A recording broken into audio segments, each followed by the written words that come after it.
we're here today to talk about my new book, which is called Accountability at Work, and it's just launched. It's available now on Amazon all over the world, and wanted to have a conversation really about the book, why I wrote it, what's in it.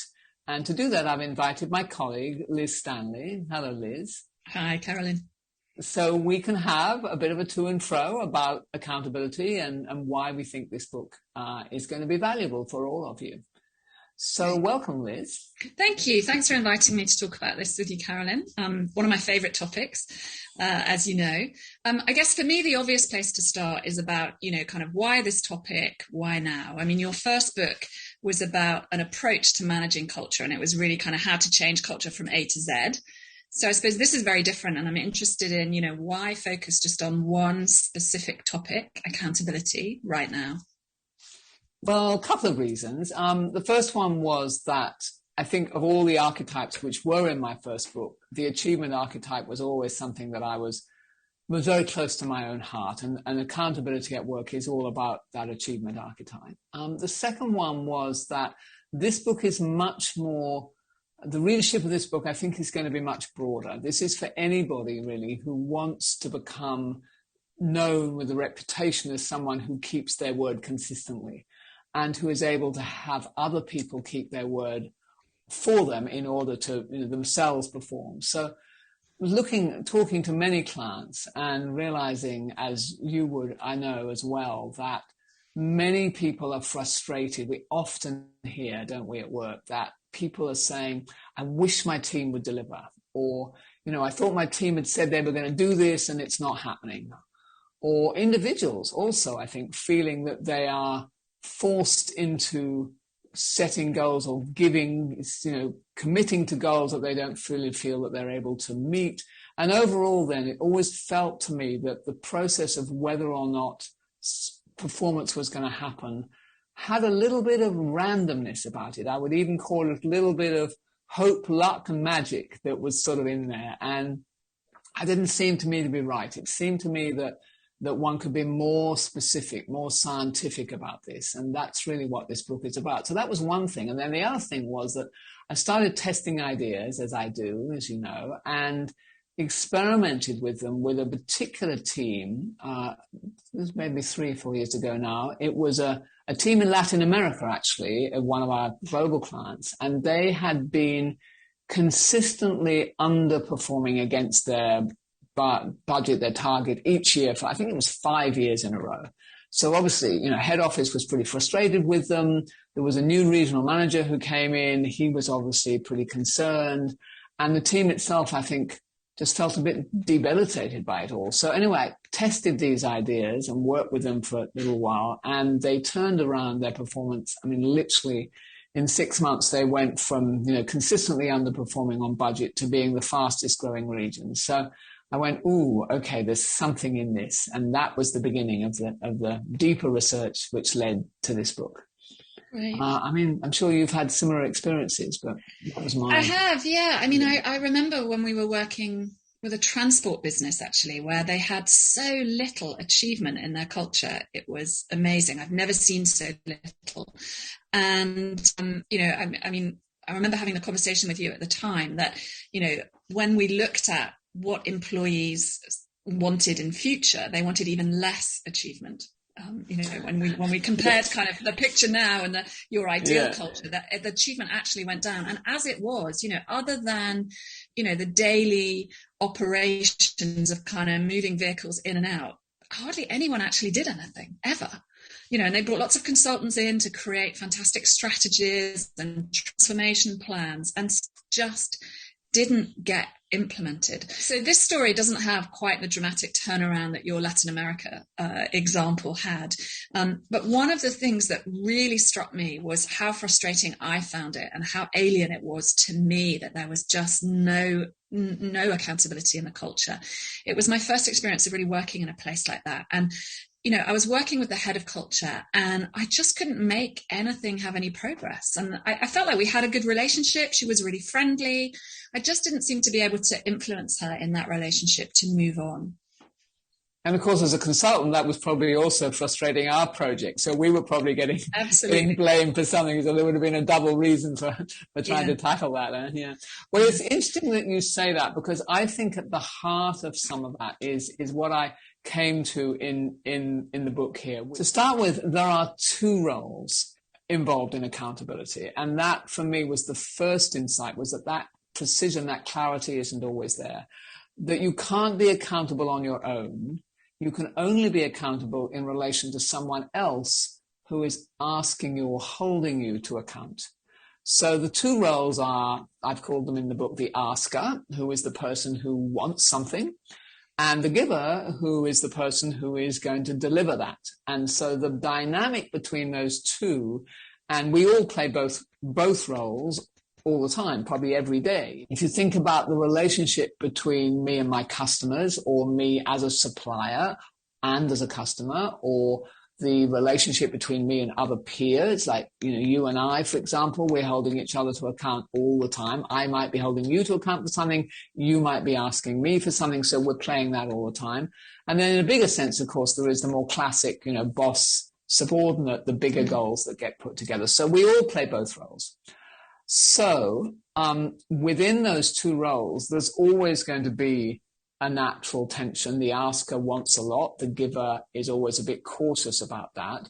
But just getting clear about those two roles, and askers getting much more specific about asking, that in itself seems to make a big difference to whether or not something gets delivered. I really love that idea that you can't be accountable on your own. I think that's so powerful, because I think it's really easy to sort of project your own standards onto somebody else and make assumptions that they would do what you would do. So if you're somebody who is quite good at that giver role, if you're somebody who really does, want to deliver what they promised and is prepared to step up and be accountable, I think it's really easy to, assume that that's what everybody does. And so if you make those kind of assumptions, I think it gets in the way of you playing the role of asker really well, because you're not necessarily really thinking about what the responsibility is on you as an asker. You're just kind of assuming that if there's a task to be done, and you ask someone, that they will do it. Yeah, well, especially because often we think we ask, but maybe we're not actually that clear. And one of the play on words that I'm using in the book is, you can count on me, and can I count on you? Which, of course, is a play on words on accountability. At least it is in the English language. By the way, if those of you who are listening to this have a Latin language like French or Portuguese as your native language, there is no separate word for accountability in those languages. There's only responsibility. So that's become a particularly fun challenge when working in those languages. But for me, there is a difference. And that idea of, can I count on you? Yes, you can count on me. And almost the ritual of that. I remember one client I had, who'll remember who she is if she's listening to this. She felt awkward with that. We literally were coaching around using that phrase. So can I count on you at the end of a meeting? And she felt really awkward about that, because she said, oh, that feels a bit, I'm being a bit clear, but of course the reality was, and I'd been watching her for some time and observing some of her meetings, was that she left the meetings thinking that she'd made an ask. But actually, I don't think anybody else necessarily picked up that she had. Or it was a kind of a generic, so I'd like, like all of you to do this. Yeah, okay. And, that for me is not a specific ask, as you'll see in the book. So a part of the magic of this is that what happens in that early piece is so important. Those initial conversations between the asker and the giver can really make the difference as to whether or not a promise will be fulfilled. And so can you give us an example maybe of a conversation you've seen like that, or a situation you've been in where you've really been able to have that clarity and do that kind of, yes, you can count on me? And what's the situation been, and what's the impact been of that? Well, I think as soon as you start getting that specific, can I count on you? Then what happens is that the other person kind of wakes up.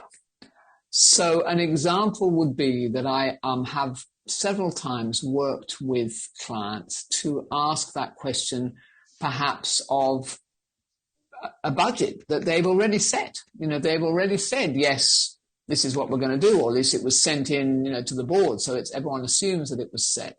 But when you really ask that question, how confident are you that you're going to be able to deliver this? Can I count on you for that?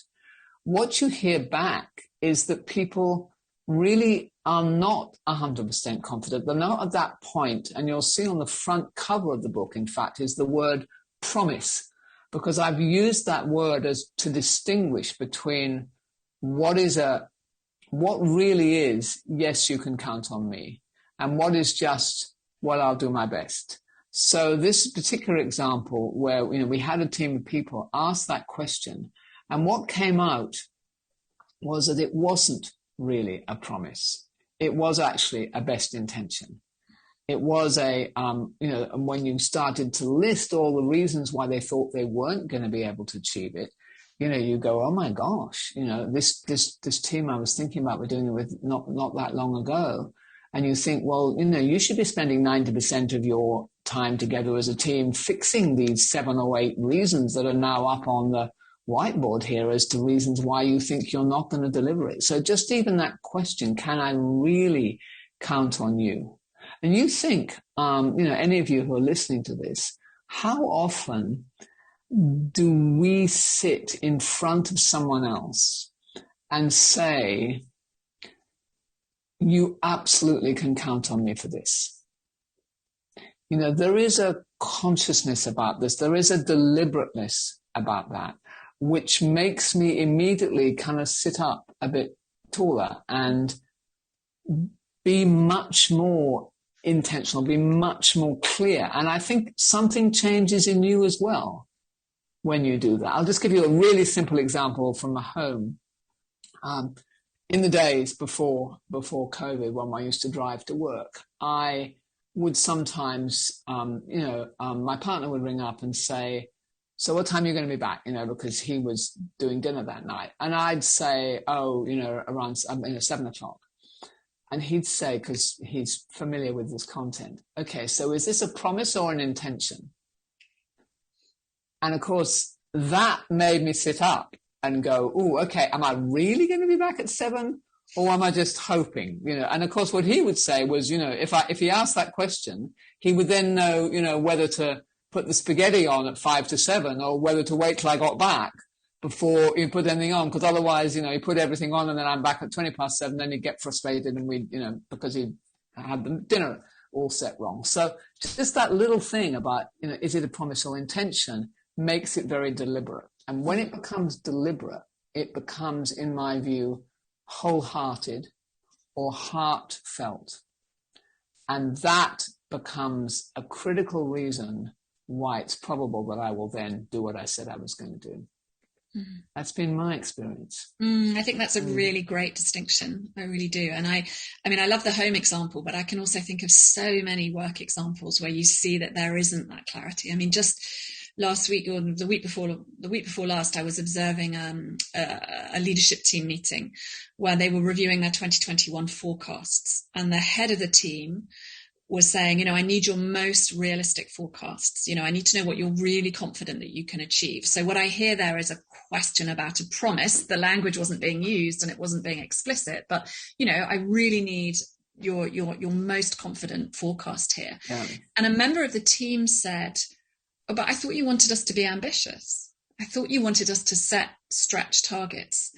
And I thought this is such a fascinating dynamic because, in that company, it is true that they really need to stretch and have ambitious targets, and they want people to think in that way. But it's also true that they actually need to deliver what they promise to shareholders because they've had a history of kind of over-promising and under-delivering. So I was wondering as I listened to that, whether that's just a confusion over language. Were they talking about stretch goals? Were they talking about forecast? Or whether it was a sign of something else. And I just wondered what your view is on that. Well, I think, there's a few things you unpack there. One is that the tendency, which actually is pretty common, of people wanting to please by over-promising.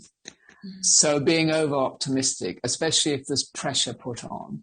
So that I think is common, that people will say, yes, of course I'll do it, because also they feel like if they say no, they'll be in trouble. And so immediately what you've got there is that people don't actually then dare talk about their doubts, because talking about doubts, as you say, would then be an indication that I'm not ambitious enough, that I'm not stretching enough, and so on and so on. So I heard once that Microsoft used to reward people for accurate forecasting. So one of the pieces that they considered to be important was the ability to actually really know what you wanted to achieve. And where I think this becomes interesting is there is always going to be a tension. So the asker will almost inevitably want a lot. So whether it's more volume, faster turnaround, less cost, whatever it is, whether it's at a personal level or an organizational level, the asker always, of course, has high aspirations. The giver is then caught between, on the one hand, wanting to please and look like a good corporate citizen and therefore saying yes easily. On the other hand, being nervous because they are balancing a whole lot of other demands that are being made on them. They know probably more than the asker what it's going to take to deliver, and therefore they have all sorts of doubts and so on and so on. So there is always going to be a tension, and there should be a tension. And in fact, I think that, that example you gave, probably the original yes was given way too easily. So in fact, there isn't enough, that it is a difficult conversation. It should be a difficult conversation, and it's considerably undervalued. So nowhere near enough time is spent in being really clear about that, call it the commitment conversation. If you have that and honestly, and of course have it honestly leads to, we have to trust, we have to have psychological safety. I need to be able to say, well, I know that, you expect me to be ambitious, but to be honest, I do have doubts. We need to be able to engage in that conversation about what my doubts are, what the risks are.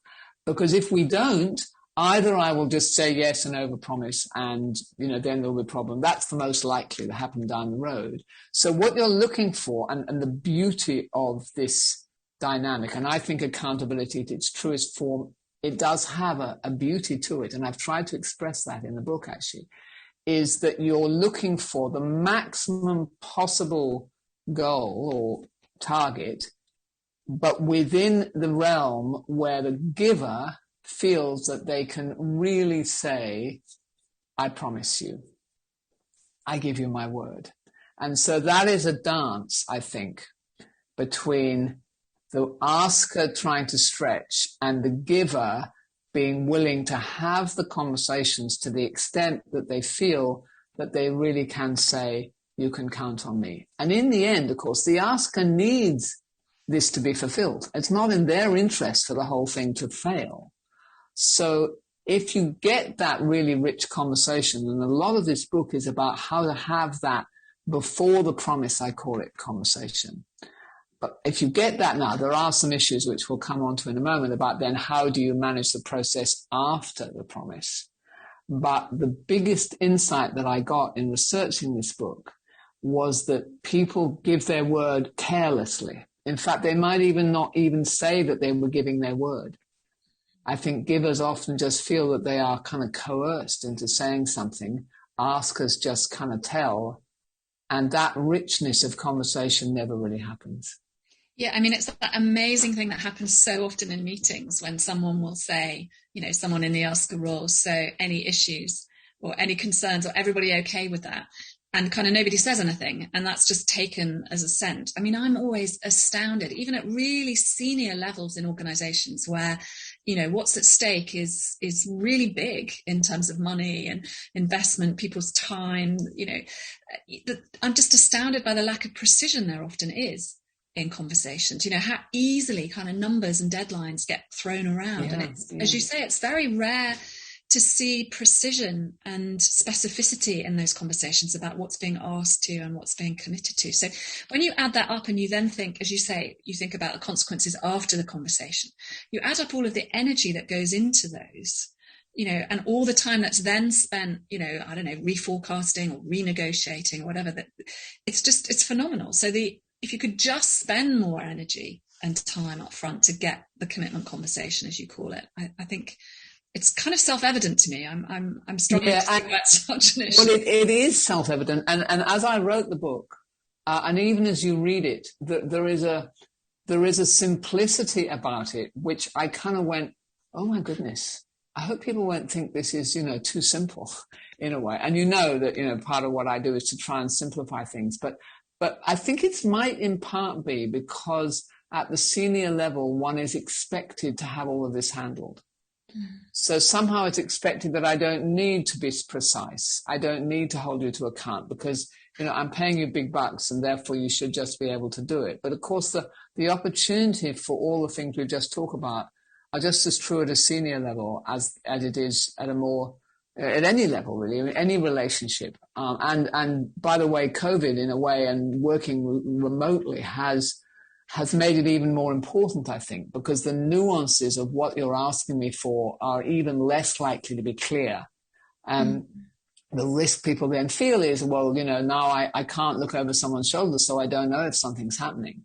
So the need to actually explicitly have this conversation becomes much more important. And there are the one-on-ones, but as you say, I think it's often in the team meetings that I see it most obviously. And then afterwards, the leader will say, oh, I'm so frustrated. Everything's taking so long. There's no sense of urgency. Whenever someone says to me, there's no sense of urgency in this culture, I'm going, okay, all right. For me, this is a question of accountability because time is the thing on urgency. So the way that you overcome urgency is all these principles, but then applying them not so much to, well, I want, 10,000 rather than 5,000, whatever, but it's more, I want it by next month. Mm-hmm. So when you put a timeline, and most, as you know, you and I, we both observe meetings, we observe client meetings, and I find lack of time requests is one of the most common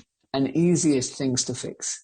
Some team will come in, they'll present some whatever proposal, something they're intending to do, and everyone nods and, they might ask a few questions, but no one says, so can we count on you to have this done by next month? Or by when do you think this will be done? And even further than that, Carolyn, I would say what always amazes me is the language people use when they're talking about deadlines or they're talking about budgets, for example. It's really passive. People talk about, the budget ran over, the timing slipped, the project stalled, all these kind of things, which when you really think about what they're saying, it's like these are things that have got lives of their own, that consciously, it's like the timeline consciously decided to go slower, rather than being the outcomes of people's actions. And of course, when you do that, when you say it like that, you're not taking any personal responsibility, or you're not attributing any responsibility to anybody else. It's like it's just this thing that's happened and you can't do anything about it. I find that I know. And it reminds me actually of when my kids were small and they would say something like, oh, sorry, Mum, the milk spilled. Like as if the milk suddenly got up and walked to the edge of the table and tipped itself onto the floor. And now we're fully grown adults. And as you say, we hear people say, the budget slipped. So that, of course, now I think what we're moving to is what happens after the promise. So that I think is equally worth considering, because there's certainly a set of skills for both the asker and the giver before the promise, which, outline in quite a lot of detail in the book. And in fact, it's sort of divided up into before the promise, after the promise. But then after the promise, when people start giving you those justifications, and as you know, we refer to those in another model as being above or below the line. For those of you who are not familiar with that term, essentially, below the line refers to blaming or justifying, or when something happens, that circumstance happens that is not good, we can either say, well, the milk spilled, or we can say, well, I moved in such a way that caused the table to wobble and therefore the milk spilled. Or, in this case, we did not anticipate X, Y, and Z, and therefore our budget is now wrong. Or, in setting our timeline, we did not have deep enough conversations with our third-party suppliers to really understand that, in fact, that timeline was unlikely to be met. So immediately what you're doing there is you're going into the responsibility realm. And here's another one I want to get your view on is the extent to which leaders or askers in this sense, because it could be anyone, settle for those justifications. Because my view is that what do you mean by that? Sorry, can you be a bit more specific? Well, I think what happens is, so say you say to me, well, we're not going to hit our sales budget because, of COVID, or because, whatever. The sales budget is slipping, or in the way we were talking about now. The easiest thing in the world for me to say is, yeah, I agree. I understand. It's tough. What can we do? I'm having the same problem, So in doing that, what I've done is I've settled for your justification. I've accepted it. And so in a way, I've lowered the bar. So my view is that if you have really, really rich conversations before the promise, and at that point, as the asker, you're willing to listen, you're willing to debate, you're willing to mentor, you're willing to challenge, you have really rich conversations about the risks and the prioritization and what is it going to take and why I think this is difficult.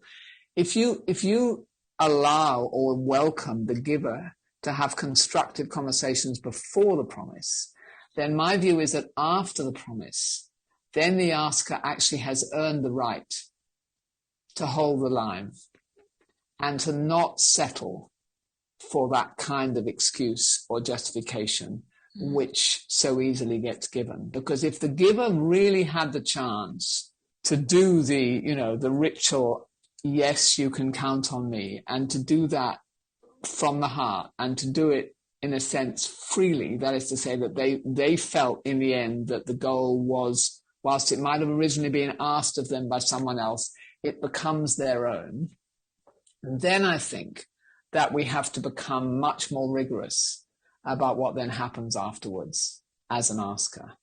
Because it's only when you get that pushback. I mean, if I do push back and say, well, given that, given all those constraints, what could you do about it? If I can hold that tension, the likelihood is that you may then start to think of ways to fulfilling it, especially if you felt that the goal was yours in the first place. Yeah. And I mean, that really underlines, one of our core principles when we're working with any kind of behavior and culture. We talk about culture as the behaviors that are encouraged, discouraged, or tolerated. And I think what you're talking about there is, holding that line is not tolerating an excuse that then gets me out of that. So we could invest lots of time and energy having that commitment conversation. But then, if you tolerate and let me off the hook, then I know that I don't need to spend as much time next time, because you know what? I can I can say yes, but Carolyn's not actually going to insist on it. So yeah, exactly. But on the other hand, if we don't have that conversation and I imposed it on you in the first place, what I do find is a lot of askers then blaming the giver for not delivering. Whereas I think that often the fault. So I think there's equal responsibility. So the asker and the giver both have a responsibility to see that a goal is committed. And we've been talking a lot about sort of budgets and the sort of leader subordinate, the leader team role. But it's also true, I think, between two colleagues, another part of the business who you need something from or whatever. So the more that when I hear anyone complaining about somebody else not delivering, my first thought goes to, well, how well did you play that asker role? Now, if the asker role is played really well, and there is a real sense that we have that handshake, that it really does feel like you and I committed to that, and we eyeballed each other on whether it's on Zoom or face to face, and there was a sense, or even on email, but there was a sense of yes, you really said yes. Then I think my role in being unreasonable becomes important. I would like to think that you would be then less likely to give me those justifications. And I think that does happen. I mean, I think the more you own that promise, the more likely you are to then own the resolution of any problem that comes up. Well, yeah, because I think you're right, because I think what having the really good commitment conversation does is allow me to make an informed yes, an informed promise, right? I mean, it actually forces me to think through the risks that might prevent me from being able to deliver and to see whether I can really, whether I can tolerate those risks, right? Whether I've got things I can do to mitigate them or avoid them, and whether overall, in a really considered way, I can actually say to you, yes, Carolyn, you can count on me for that. I promise I can deliver it. So it's not just that it's a clearer conversation, it's a better quality decision because I've really thought it through and planned. And maybe we've had that together. And so actually you now also understand some of those risks and contingencies. And so the after conversation where you're maybe holding me to account a bit more is less one way and accusatory. It's just more informed, right? And it's maybe that you're helping me to think through, okay, so some of those risks actually ended up being, a bit more of a derailer than others, or I haven't quite managed the mitigation, but we're both so much more informed. We're having a different level of conversation about how we problem solve, not just binary, do I deliver? Yes, no. Yeah. And and everything we're describing here, of course, is a relationship of trust. And the research that we've done has found an interesting correlation between people delivering and actually people feeling that there was trust and that we could have these kind of conversations. So far from it being weak, it actually, I think, makes us stronger. But you bring up another, actually probably one of the principal giver skills that I cover in the book, which is actually risk anticipation and risk mitigation. Because once you create a culture, and I'm talking here, you can just be creating a culture within your team, or it might be across a much broader part of an organization. But once you create a culture where my word is my bond is the norm. So the pattern of behavior is that people give promises wisely and then are expected to deliver on those promises. Once you do that, then the giver skill becomes risk anticipation and risk mitigation, because I then become incredibly interested in anything that might happen that would cause me to not be able to keep my word. And that's my definition of risk. It's anything that could go wrong. I know there's all sort of technical definitions of risk that get used in organizations, but for me, it's that simple.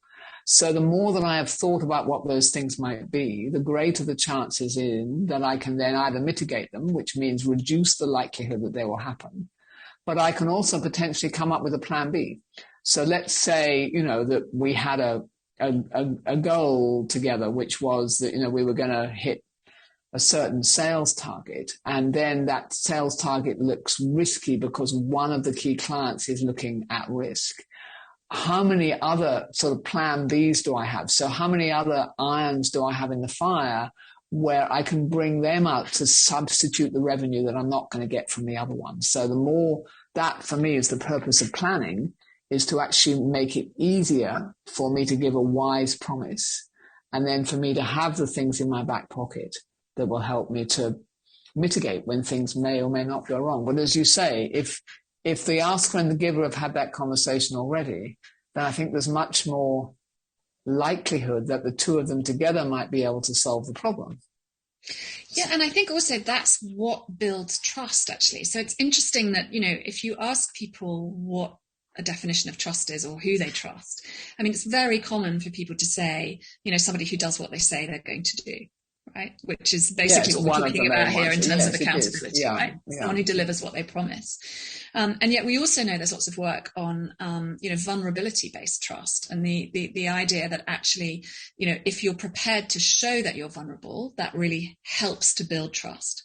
So sometimes people say, well, I can be vulnerable if I trust someone, but the psychological research suggests the causal link is actually the other way around, that if I show vulnerability to you, you're more likely to trust me. And I think there's a parallel here with what we're saying about the risk anticipation, that if you're the asker and you ask me something, if I am open and honest with you about the risks, about what I'm going to find challenging, about my mitigation, it's actually going to build your trust in me more, that I'll be able to deliver. And there has to be some kind of virtuous cycle there, that's going to make me, even more determined to do it. It's going to boost my confidence. I'm not quite sure what the virtuous cycle is there, but there's got to be something there, I think, a parallel that's interesting.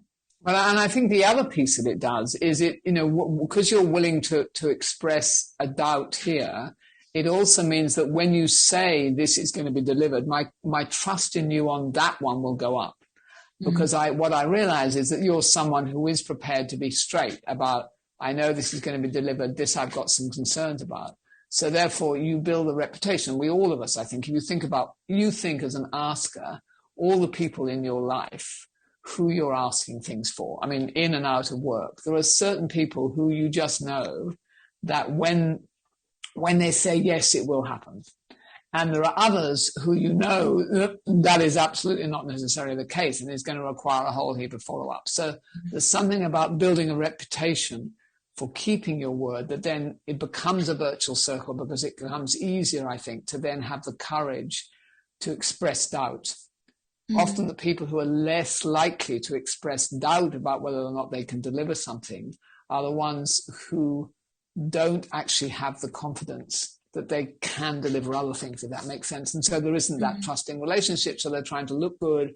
And of course, looking good, as we know, both of us, is one of the causes of ultimately not delivering, because people, felt they always had to look like they had everything under control. Meanwhile, they didn't necessarily have everything under control. And by the time we discover it, it's too late.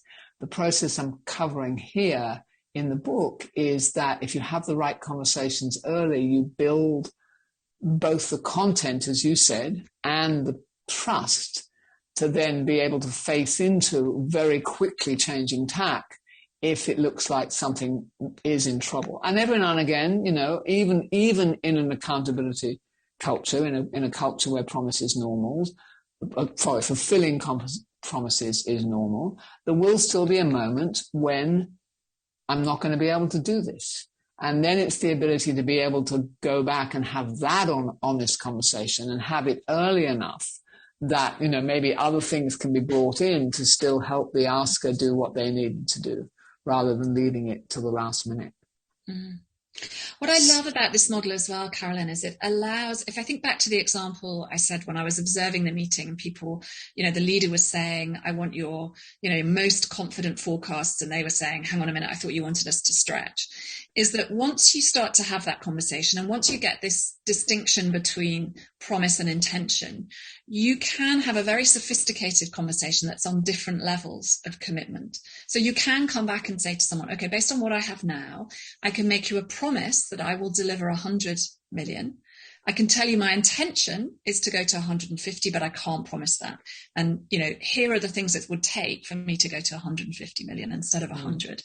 That's just got to be so much more useful in terms of strategic planning and forecasting. So it doesn't have to be, it's either a promise or an intention. You can have both in the conversation as long as you're really clear about which is which. Yes. And sometimes, a very strong intention is the best that you can make.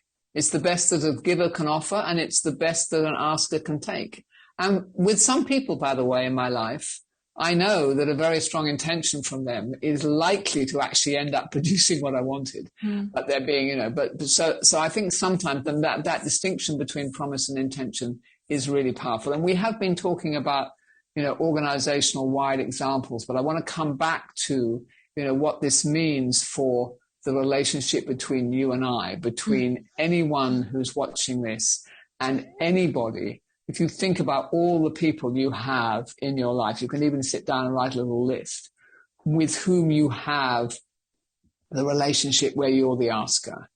So that might be the people in your team. It might be colleagues that you have. It might be suppliers that you deal with outside the world. It might be people in your personal life. And then think of the people who are depending on you, where you are the giver. And this book is very much written where it works at that very simple individual level between how I build a reputation as an individual person in any organization, as being somebody who's who keeps their word.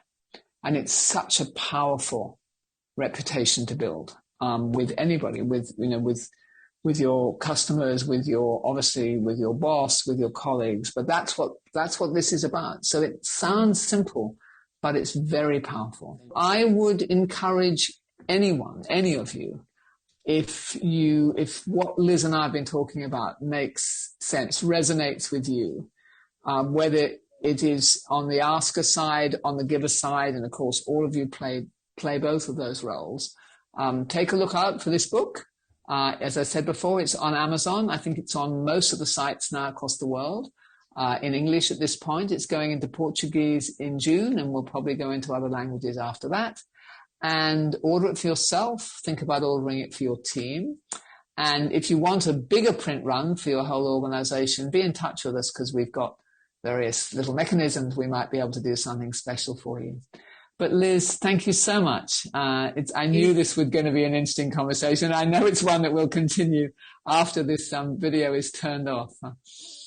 Thanks, Carolyn. Well, wish you all, and please give me feedback. I hope you enjoy the book, and we'll be in touch more to talk more about this topic. Thank you.